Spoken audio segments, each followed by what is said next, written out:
தமிழ்நாட்டிலேயே அதிக வாக்கு வித்தியாசத்தில் வெற்றி பெற முடியும். அதே போல கரம்பலூர் எப்படின்னா அது என்னோட தலைவர் ஆட்சி அதிபர் ஆட்சி முறையாக மாறுமா என்ற சந்தேகம்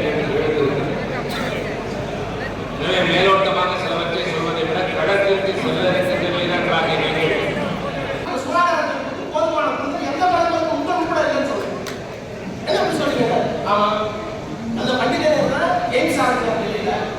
பாண்டிச்சேரி திமுக ஆரம்பிச்சாரு, பஞ்சாப்ல திமுக ஆரம்பிச்சாரு, ஹைதராபாத்ல திமுக ஆரம்பிச்சாரு. அதற்கு பிறகு தேசிய ஆராய்ச்சி நிறுவனங்கள் இல்லைன்னு சொல்ல என்ன செய்யலாம் கேட்டாரு. உங்க நாட்டுக்கு அப்படி எய்ம்ஸ் நம்முடைய அன்பு சகோதரர் அருண் நேரு அவர்களுக்கு தான்.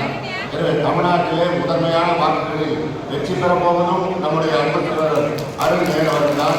அதற்கு இந்த கூட்டம் சாட்சி. நான் இந்த மண்டபத்திற்கு உள்ளே வருவதற்கு என்னை தான் வந்தேன்.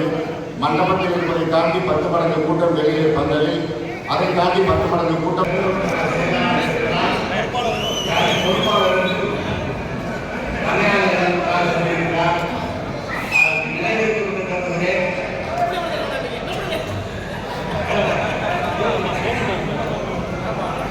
பெரம்பலூர் நாடாளுமன்றத்தில் 3வது முறையாக போட்டியிடுகிறார். அப்போது ஜெயங்கொண்டம், ஆண்டிக்குளம், அரியலூர், குன்னம், பெரம்பலூர் நம்முடைய தொகுதிகளுக்கு 6 சட்டமன்ற தொகுதிகள். ஒவ்வொரு வாக்கும் அந்த தலைவருக்கு போக வேண்டிய ஓட்டாக தான் இருக்கும். அதனால இந்த பெரம்பலூர் நாடாளுமன்ற தொகுதி உதயசூரியன் சின்னத்தில் வாக்களித்து